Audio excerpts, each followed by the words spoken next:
the Blairing Out with Eric Blair show, and today I'm pleased to have punk rock legend from the Adolescents, D.I, and the Radolescents, Casey Royer. Thank you for being on the show today. Thanks, Eric, for having me. It's my pleasure. How did you see the dissolution of the Adolescents? The Adolescents had a period to where a couple people weren't really getting along with each other, and there was a time when D.I and the Adolescents were both existing at the same time. It was like both bands were going on Fenders Ballroom era, late 80s, or like mid 80s, mid to late 80s. And the Adolescents were kind of disputing amongst themselves, and I don't really know exactly what was said or what happened that made the animosity that made it break up. But that broke up, and then I went with D.I full-time, and then I guess Tony quit, and Rick had Balboa Fun Zone album with the new drummer Sandy Hansen and Steve Soto and Rick Agnew. Three-piece, like Genesis. So that just kept going on with that, and then that kind of fell apart too, and I was in D.I, and I didn't really have that much to do with the Adolescents at that period. But according to the history books, Rick left the band. You guys had a tour booked because apparently you guys weren't getting a lot of local gigs because there was problems. So you were banned from a lot of the clubs. You can tell me if I'm right or wrong. Yeah, we did, for just violence. Yeah, we got banned from a lot of the clubs, like, because we were just out of control, throwing stuff. Tony would talk a lot of crap. I would. We all would. It was fun, you know what I mean? So, yeah, they got kind of disturbed with the way we were. And, things just kind of frazzled in the Adolescents and just kind of just dissipated. Allegedly, you had a tour booked. Do you remember Rick exiting the band? Or, okay, so you don't remember that. But from what I understand, once Rick exited the Adolescents, you replaced him with Pat Smear, former Germs guitarist and future Foo Fighters Nirvana guitarist. Tell me about Pat Smear. Did you practice with him? Tell me about that. Well, Pat was an LA guy, because like one of the people that we ran into when we kind of like merged with the Los Angeles punk scene, and Pat was always at the shows because, he was an active part of, he's in the Germs, and our scene was cool. We'd all go to the gigs. But I remember one time Rick got upset about something and just like took off, at the Starwood, and just kind of like didn't want to finish the set. And then I guess Pat came in and said, I'll be in the band. And he just stood up there in a clown outfit. He had a full-blown clown outfit on, nose, makeup and everything, and just played leads over the songs the rest of the set. And he knew Amoeba. So he knew that, that kind of thing. So, but actually he was just making sounds and just kind of like just geeking around. And then he became in the band.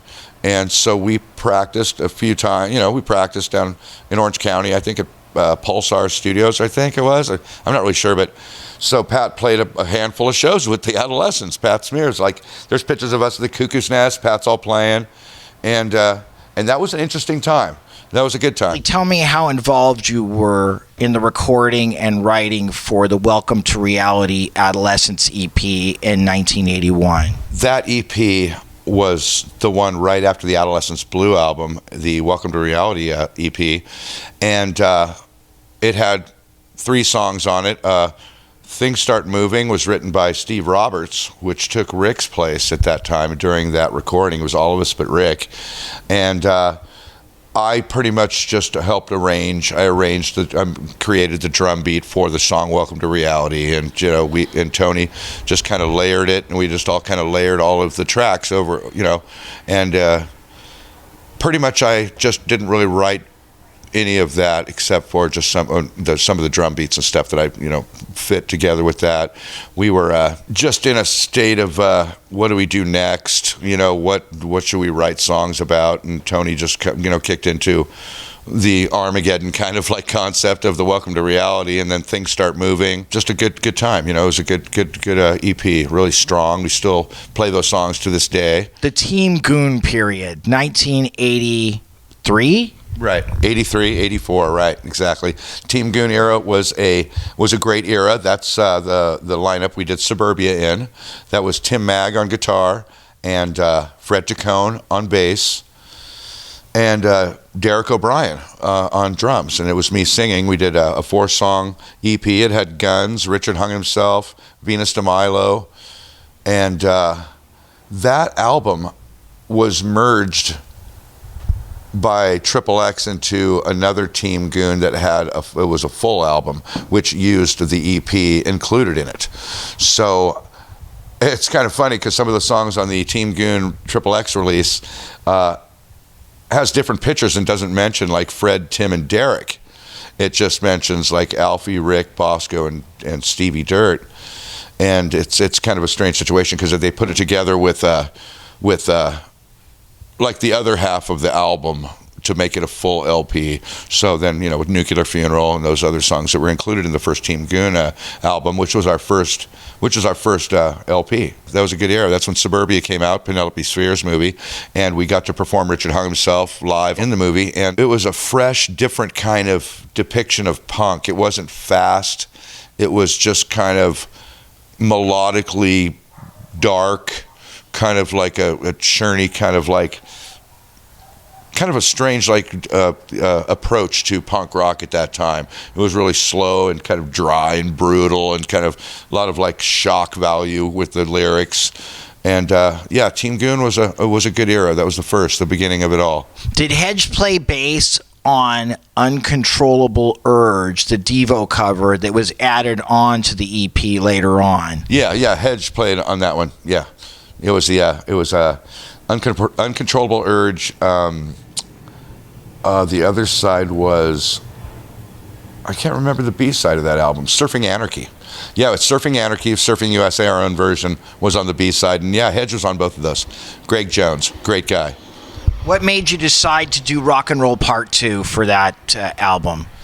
Tim Mag really liked Gary Glitter. We were like into the old school rock and roll that wasn't really mainstream rock and roll, and Gary Glitter was one of our interests in one of our bands that we followed and stuff. And so Tim just started doing the beginning, the riff, the song, and it just stuck. It stuck, and it was on the Live at a Dive album. And then people now relate that song to D.I. So it is what it is. 1985, Ancient Artifacts. How did you get the record deal, and where did you record that? Well, actually, XXX, we recorded it called United Artists in Santa Ana, and we recorded the Ancient Artifacts record there, and it was just a XXX project, and we were just, I don't even think we got an advance or anything. We were just going with the flow and just like putting out music that we wrote, and just going in the right direction for what we were doing. And we wrote some, fairly classic songs, and the Ancient Artifacts is one of the best DI records there is now. People love that record. 1986, Horse Bites, Dog Cries. Right. It's an interesting album. That the title of the album was referring to a time in our lives where there was a lot of drug addicts around us and a lot of like dysfunctional people that were kind of cruising around our scene. And we were watching TV, me and Rick, and like I had this like it was a thing that holds up books, a bookend, and it was a horse that my parents had. It was a statue of a bronze horse, and then there was a dog on the television screen that was running around like an Alpo commercial. And so like we were talking about this one guy that was, or just heroin, or just how people are screwed up and how it's really screwing with people. And I looked at the horse and the television at the same time when Rick was saying something to me, and I'm all, well, horse bites, dog cries, referring to horse as the heroine and the dog is the poor person that's been engulfed by a heroin problem, and that's how horse bites, dog cries. Is that what Rick said? Mm-hmm. I knew that was it, because that's exactly how it started.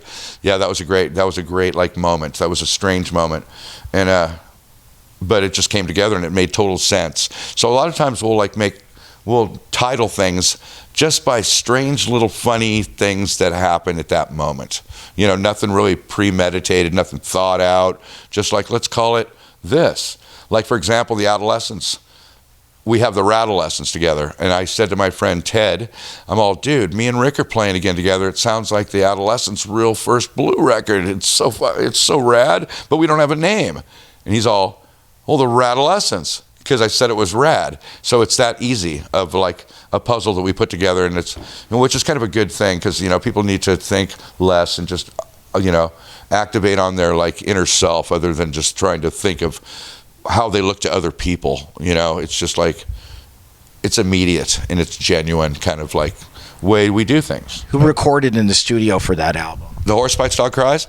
Well, that was recorded at Casbah Studios on Commonwealth Boulevard in Fullerton, California, and by Chaz Ramirez, and we just tracked in that great old building, and it was just an amazing time. It was just like, that was one of the best ones that we really focused on to try to figure out how to really write some songs. That was John Calabro, Rick Agnew, Alfie Agnew, and John Knight playing drums on the Horse Bites Dog Cries collection. And it was a great time, because we were still kind of in our prime right after the Adolescents kind of broke up. It was only a handful of years after that, so we were still escalating in our genre and still selling places out and having a big fan base and people like actually into what we were doing. So yeah, that was a good launching point for us being a solid band, that was just actually putting out things, with a focus. That was a Fenders Ballroom period. Well, Fenders Ballroom was a great place to play gigs in the late 80s, mid to late 80s. Everyone would go. It was a packed place. We had the Horse Bites Dog Cries lineup at that time. It was just pretty much out of control. It was a frenzy of just wildness. I remember there was multiple pits at Fenders Ballroom. You wouldn't go into this pit because that was a suicidal pit, and you'd get beaten up. We played with the Ramones at Fenders Ballroom. D.I did. And it was our hub. It was our place. Long Beach. Yeah. Did you have any interactions with the Ramones? The Ramones were hanging out, and they were kind of like doing little baby steps, standing real close to each other, and kind of shuffling around like a blob. And then they walked by backstage. We're all sitting there. We're all stoked because the Ramones, one of our heroes. So we're all, dudes, what's going on? And then they all stopped, and they all looked at the same time and just said, not a whole lot, and then turned their heads back and shuffled out of the room.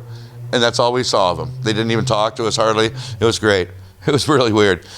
But, they were a great band. 1988, What Good is Grief to a God? Now you have the supergroup, because you're part Heavy Dirt. You have the rhythm section of Heavy Dirt, and then you also are able to repurpose some of Hedges' songs that were used in Heavy Dirt to create What Good is Grief to a God. Am I right, or am I wrong? Correct. Yeah, that was a great time. That was Hedge.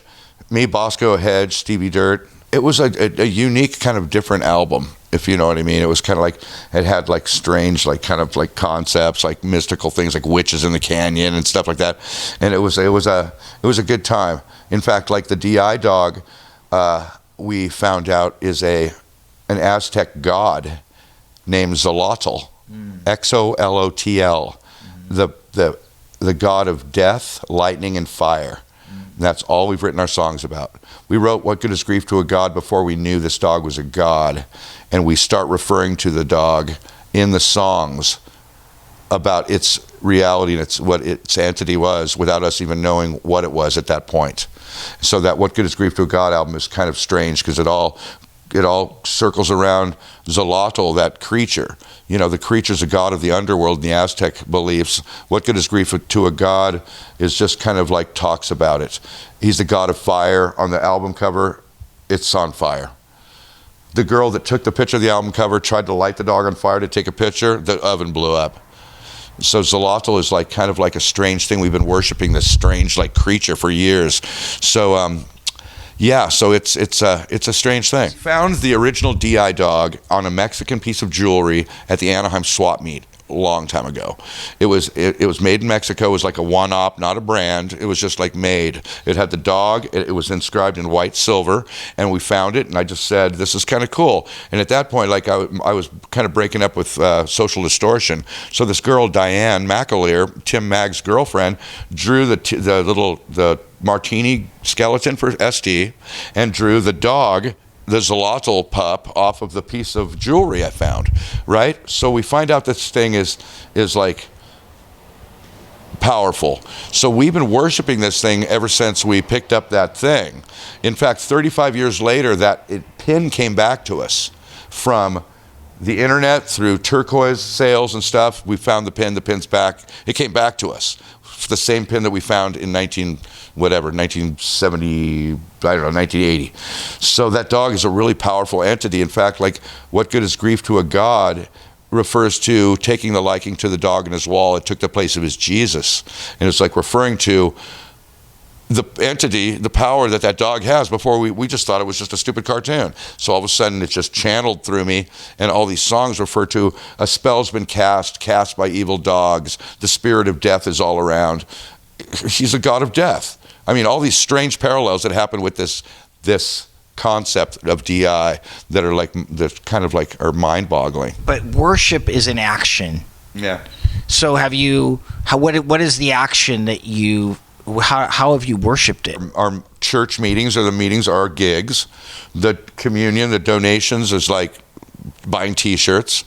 You know, it's its own, like, you know, self-facilitating belief unit, if you know what I mean. And you know, and I'm not sure how much real spirituality there is in this, but you know, there's a lot of strange parallels that go along with this dog. In fact, like, we found the pin, like I said, online in a turquoise site for selling turquoise. My friend saw it, 2 bags in SD, told Bobby Rio, our roadie for DI, he told Eddie Tatter, the DI bass player, who I described what it looked like to the T. It's a unique piece. And Eddie went, that's the same one that came back to us after we found it and started the whole trek with this Zolotl guy. So it's kind of creepy. Like the ancient artifacts, he's a god of the underworld. When the sun goes down, Zolotl goes underground, collects bones for resurrection and protects the sun, and the next sun comes back up. Ancient Artifacts album cover. Guy coming out of the grave with the dog from the underworld in his hand. You know, there's all these parallels between the dog actually being something that's a real thing, you know, and all the people believe in it. They're believing in the dog. It's tattooed on everybody, you know. So it's kind of a strange thing, you know, trying to put it together, you know, because, you know, it's hard to really say what, like, energies are nowadays. It's protected me. It's made me okay. I've been struggling, you know, like a martyr for my music, and I've just gotten enough to just go to the next level. Barely enough, and then all of a sudden I get a little love, or something happens, and it's just like a very strange parallel. Kind of creeps me out, but hey, what do you do about it? Dancing on an icy plank over the pit of hell. I'm not falling off. I'm a tightrope walker. You know, we're friends. We can talk about this stuff, right? Okay, yeah. You have a good attitude. Yeah. Okay, so I'm a good Christian. I've got good life. I wanna ask you. Well, you know what? Listen, somebody wrote something about you online. A kid met you at a show, and you told this kid, forget about God and forget about the devil. They don't exist. Oh. That's what this kid said online. What inspired the lyrics to the song, They Lie, You Die, /Fatso Nero, off of DI's 1988 album, What Good Is Grief to a God? You know, there's a lot of deception in the government. They lie, you die pretty much refers to just them taking advantage of us with deceiving concepts and just, you know, just like things that aren't right. And then Fatso Nero, is that celebrating a Babylonian culture that you think America has become? No, that's making a parallel how screwed up society has been, because we're at the epitome of like the Roman Empire before it crumbled, with just like lewd acts and horrible situations going on in society. And it's just like a parallel between the Roman Empire being so decadent and horrible and not right, you know, with the things they would do, you know. The Roman Empire was a nasty, horrible place, you know. So it's just saying pretty much basically that we're heading toward that direction with just lust and love, and everything is all backed up and screwed up in our society, just like it was in Rome back in the day. Before it fell. Right? Yeah, absolutely. So would you say that song was inspired by your anger about what's happening in the world? No, just more of a description of what's happening. You know, you're not angry about it. No, I can't. Oh shoot, that's a waste of anger. You know, like a flea can't like kill a lion, you know, if it's just crawling around on its back. So why even bother trying to take it down? You know, so it's just food for thought. Tell me what inspired terrorists life. The Oktoberfest murders in Munich, Germany, it referred to in the song, it was just like horrendous. I mean, how horrible, being held captive at gunpoint just because of some disagreement in a political jargon. I mean, that's just horrible. That's just unheard of. So if we were such men of wisdom, why is there still terrorism is the catch line. And it's just like, it makes sense. If you're that smart to be able to create some sort of a scene that would like hurt people to make your point go across, you should be smart enough to be able to put it across in a different way to make it more palatable for people to really understand where you're coming from, because no one wants violence or death or pain or misery. It's just bad ingredients for existence. Girl Scout Camp. Girl Scout Camp is about the censorship and how it's just all a bunch of crap. The PMRC and all those girls that are all telling everybody what to do in the government, which is all kind of a brainwash, gray. They're fogging everybody with just false communication, false information. And just the PMRC, it was just about censorship and racism. Not racism, censorship and just manipulating the media for your own benefit. Because if you, the way the government changes laws is they hire people to protest, then they take the numbers of the protesters, address the city that the masses want this bill to go through or whatever law, and then they just pass it because of, the full fake, the fake, it's like a television show. Okay, they must want to die. Right. That is about just how the Cold War, when the nuclear bombs started rolling through town and the Cold War started, everybody started building their arsenals of weaponry just to keep everybody in place so no one would push the button because everything would self-destruct globally. Now, that is one of the dumbest concepts I've ever heard of in my life. I mean, technology is gone too far in that situation, giving out the secrets of splitting the atom and nuclear explosions. That should have been something buried. So they must want to die if they're not trying to demilitarize nuclear weaponry and go that direction other than building up arsenals to make nothing happen. That just seems like it doesn't make sense. Witch in the Canyon. Witch in the Canyon was a song written about a gal in Laguna Beach. She was like, my parents had a place in Laguna Beach when I was growing up, and there was this lady that lived in Laguna Canyon. Was a dark road in Laguna that went inland up to the freeway. And this lady, her name was Maud, and she would somebody said that she grabbed kids and would bring them in and grab them and take them in her house, and just crazy lady. So every Halloween, no one would go to this house. And they're all, why? And because there's a witch in there. And she's like, she abducts people and takes them in there, and they'd never come out and stuff. But, this was all just hearsay and just, rumors. But it was a true story about this gal back in the 60s in Laguna Canyon. It's kind of weird, really kind of possessed. So now let's move on to tragedy again. You're working, you do have a change of guitar players. The guitar player on What Good Is Grief to a God, your lead guitarist, he came in and then disappeared to never be seen again. Right. And then you still haven't found him. Yeah, no, I think we did find him. Mark's his name. Mark, I can't remember his last name. Cervenka. Yeah, Mark Cervenka. Yeah, he played guitar and toured with D.I. Around the United States for a couple months once, and he was just a kid that just showed up. He just showed up and just was all like, "Hey, I want to be in the band," and we're all right, sure. And he was just one of the weird guys in the just came from some faraway city and just tried out, and we said, why not? Just go for it. So he was in the band, kind of a geeky, nerdy kid, but he ripped. He reminded me of Angus Young, ripping on guitar. But yeah, he was like, his life was, he's alive, but his life with D.I. was short-lived. Tragedy again. Tell me how you got Sean Elliott in the band. And so that was Hedge, Stevie Dirt, Sean Elliott, and John Bosco, and you. Sean Elliott was just good friends of ours at gigs and stuff, and he's been playing music for a long time. So he just hopped on board with the D.I. Tragedy Again team, which was me and Hedge and Bosco and Dirt. We just started writing songs. Hedge wrote a few songs like Chiva Chiva and Tragedy Again, and it was just a great thing. I think we recorded it Redondo Beach with this guy, Bill. It was called Pendragon. Yeah, Pendragon, I think it was. And that was a pretty good time. I mean, we were like focusing on trying to like play songs, you know, as good as we could and try to like be professional and all that. And we came up with some really good songs. The Tragedy Again record was a good one. So you say that Hedge wrote the song Chiva. Did he write the lyrics or just the music? Hedge wrote the music and the lyrics for Chiva Chiva. I might have changed a few of the words just to fit in.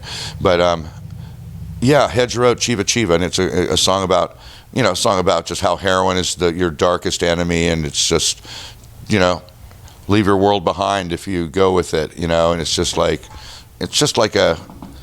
song that's trying to just build character out of people and know what they're dealing with in life, because a lot of our songs are like just blatantly, you know, spill it out situations like drug overdoses or deaths or stuff like that. And that was one of those songs that was just kind of critiquing just like hard drug abuse and how dangerous it is, you know, and you might as well just give up your life if you're just going to like go that route, you know. Okay, what about Tragedy Again? You said that was written by Hedge also. What is that song about? Well, I wrote the lyrics to Tragedy Again, and Hedge wrote the music, and it was just about how there's so much disturbing things in the world, and it's just not really that big of a deal, you know what I mean? Tragedy Again, it's just like everyone lives a tragedy daily. Something could happen to them, and it just goes, God, that wasn't very cool, like splash water on them, you know? It's just like, don't worry that much about things that are really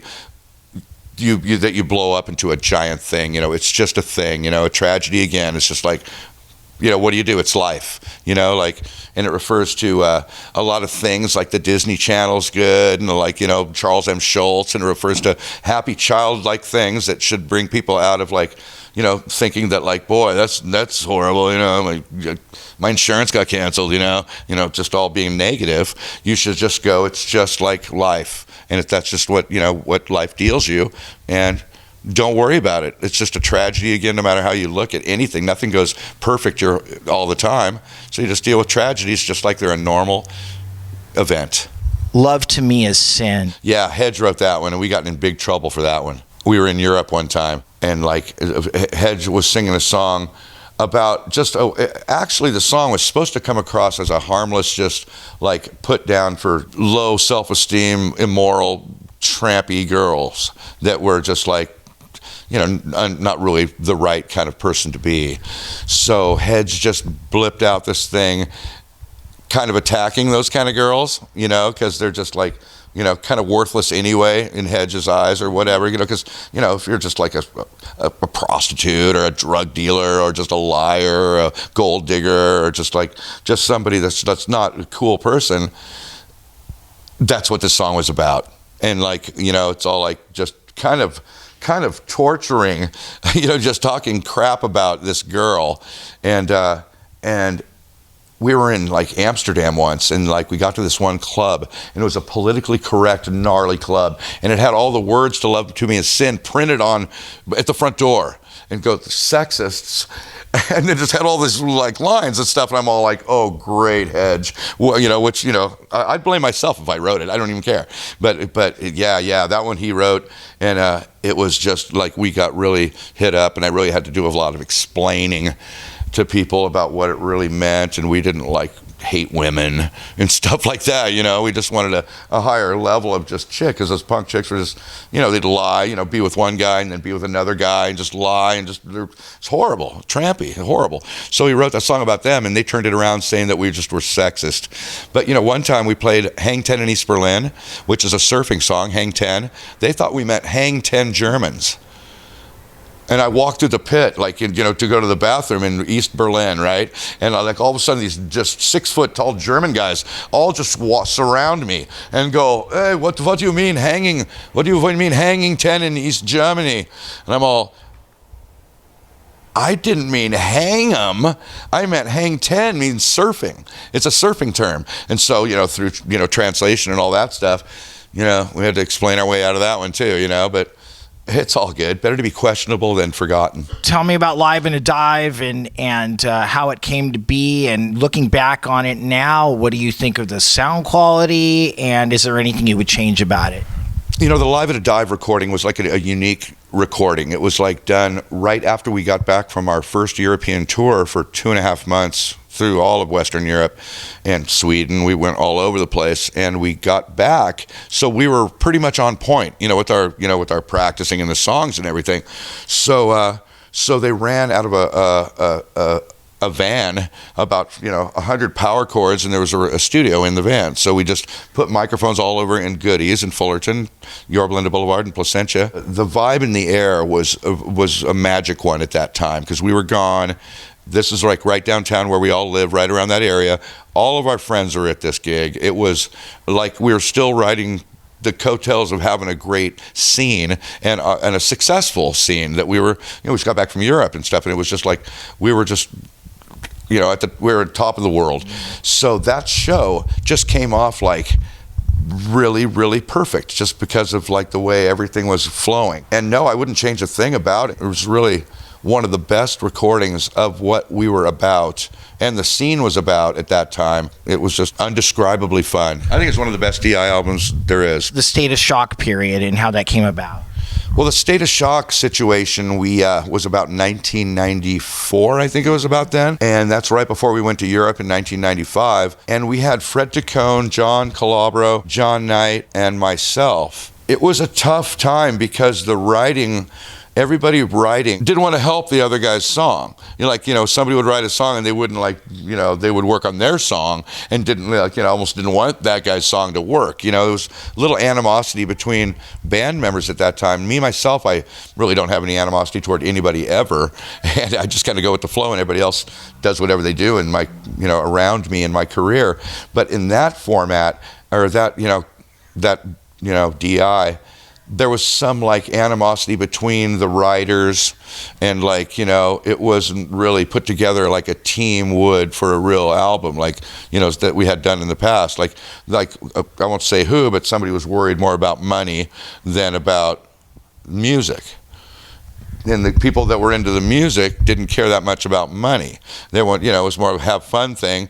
And it was like being in a band with your dad, a mean dad, and it was just like kind of aggravating. In fact, I think that band at a gas station up in Sacramento once all jumped each other in the gas station, filling up gas. And I look over and the guys are everybody's rolling on top of each other, just like, oh my God, a lot of alcohol, and then a lot of kind of anally retentive, money hungry someone.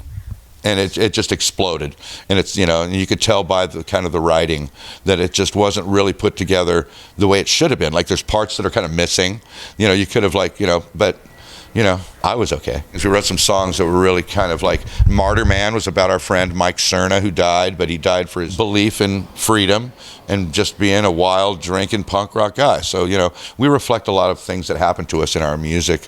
And the State of Shock one was kind of a really dry, interesting recording of any of the albums. I think that's the oddest one. Were you in a state of shock during that? State of Shock when that was happening. Funny thing, we ended up in Naples, Italy, right? And the cover of State of Shock album, it's got that little kid running, throwing something. That was their whole theme of their squat. We walked in there, and that was that little kid. The picture of the kid on the front of the album was their whole thing with their shirts and everything. They're all rebellion, Italy, and we're all like, that's our, wow, that's a coincidence.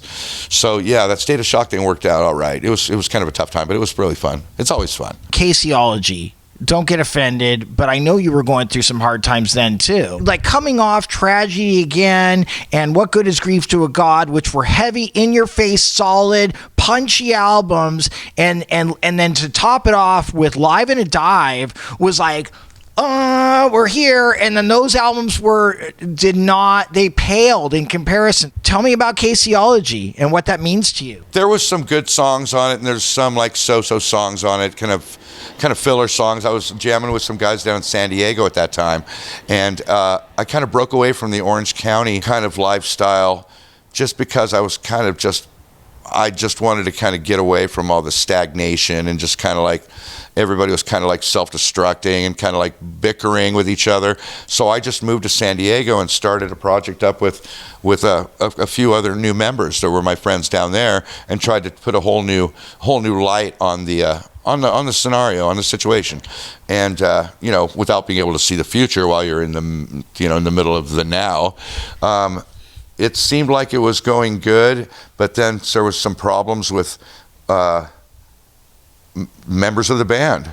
There was some self-destruction going on. There was some heavy abuse going on, and we ended up going to the studio and doing that record, and I ended up moving out of that place because it was bad for me, and kind of I just wanted to come back up to Orange County and just be back with my crew and stuff, and that went by in about a year, the Ology CD, and it was what it was. On the Western Front, tell me how that came to be and all the heroes you worked with on that album. Well, the guys that were involved in the On the Western Front recording an album are Clint Calton on guitar, Joe and Eddie Tatter, bass and drums, and then Trevor Lucas playing guitar now for us. But we did the On the Western Front as a 4-piece. I wrote the lyrics, and Eddie and Clinton wrote the music. See, the guys in D.I. now, even though it's different than the earlier albums we were talking about, this D.I. crew, same high school, same junior high, 16 years have been together. So these guys are really talented and, good crew. The On the Western Front was a major attempt at doing as good as we could do for an album that would fit into our genre. Like, a couple songs are slower, a little catchy kind of riffs. Some songs are powerful, like On the Western Front, describing how the government profits off people, just by, using any means to just extract cash out of the citizens, because everyone knows you've got rights, but then a lot of times, people don't pay attention to rights unless you really push it. And then, then you could be beaten up or in trouble or just who knows what, but, for example, you don't really have to tell them if you're a citizen, and if they ask for your ID, you don't have to give it to them. You just say, why am I being detained? You're all, no, well, I'd like to go now. Am I being charged with anything? No. Can I see your ID? No. Can I see your superior? And then and then legally you can't really, unless the law has been broken, extract information out of people. That kind of thing. And money is, incarceration is money. It's a profit. It's a profiting thing. Keep the jails full. Keep everybody in the system paid. Federal government throwing in money to the state government for incarcerating people, so they want to get more people in there. How about Caltrans? That's economic slavery. They'll try to get you to do the yard work around the city because they can't afford to pay the gardeners anymore, so they'll get you in trouble and say you can go to Caltrans though. You'll be, okay, cool, Caltrans. And then you're the gardener. You're all, oh my God, they got me to garden. So it's kind of a big mess. There's all kinds of different, I'm not putting down the government 100%, but there's some little idiosyncrasies that are really kind of entrapping and really not really fair. OC Burning. Right, OC's Burning is just I think I wrote that when the sheriff of Orange County got arrested for corruption or something. Remember, I'm not really sure which one it was. It's just money and politics are just taking over our beautiful Orange County. There's no more orange trees. There's no more anything. It's just all skyscrapers and corporate profit, in Orange County. And it's there's no more friends. They're all strangers because people are looking out for themselves. I don't really know you, because you're not as desirable or financially acceptable as me, and so you are bad, So it just refers to just the Great San Francisco Fire, just all of a sudden just start over again, just God, really, kind of thing. Dude, give me a couple Let It Burns. Let It Burn.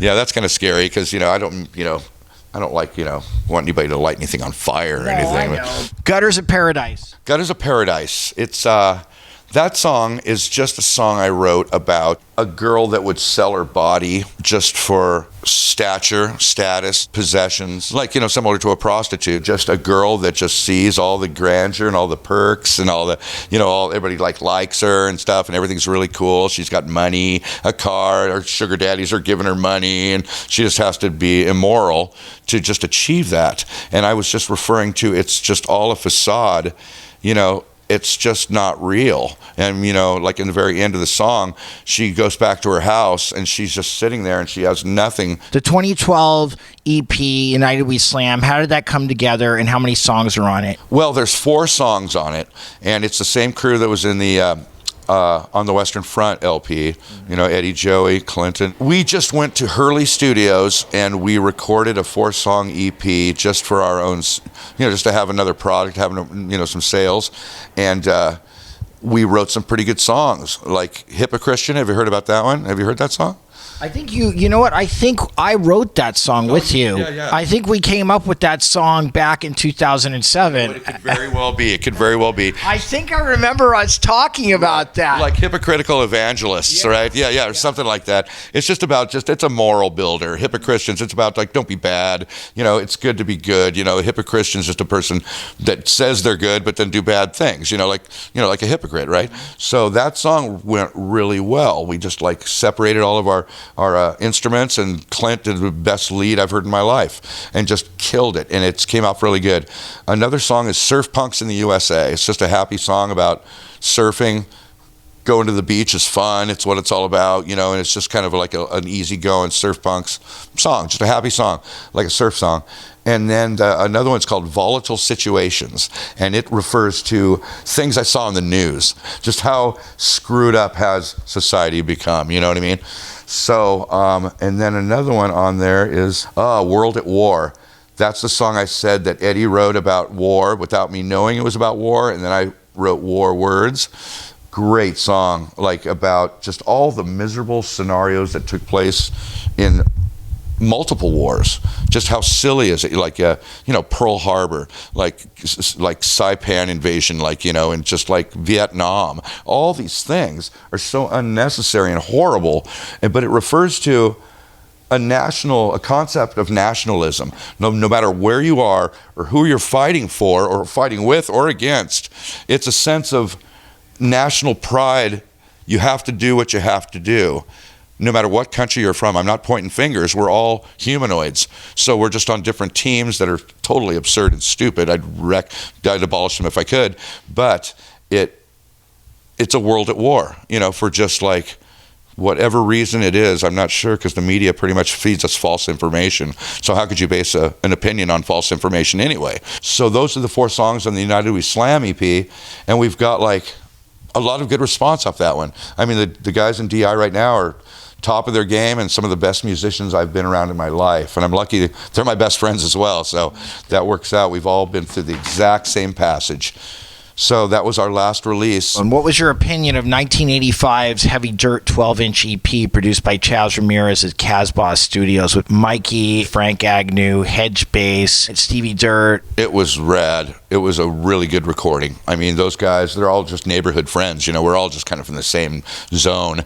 But man, they sure nailed it with that album. That Heavy Dirt, it was just a freaky, great project. I mean, it was really good. I don't know if you could just it's like the Sex Pistols' first record, it's just like you can't equal it. It was just like really shined bright, and we're really proud of the guys and the songs and stuff, and because they're all like part of our team, so it was really a really great recording. I'd never get tired of that Heavy Dirt record. I know. Hedge said he just pulled a bass, a PV bass off of the wall of the Casbah and used it record. I said, come on, those strings have got to be new strings. He's all, nope, they're not new strings, but man, they sound bright and they sound punchy. AC Royer, thank you so much for being on the Blairing Out with Eric Blair show. You rock. It's a pleasure, my brother. It's always a good time. Thank you very much for having me. Signing off. Bye-bye. The Blairing Out show.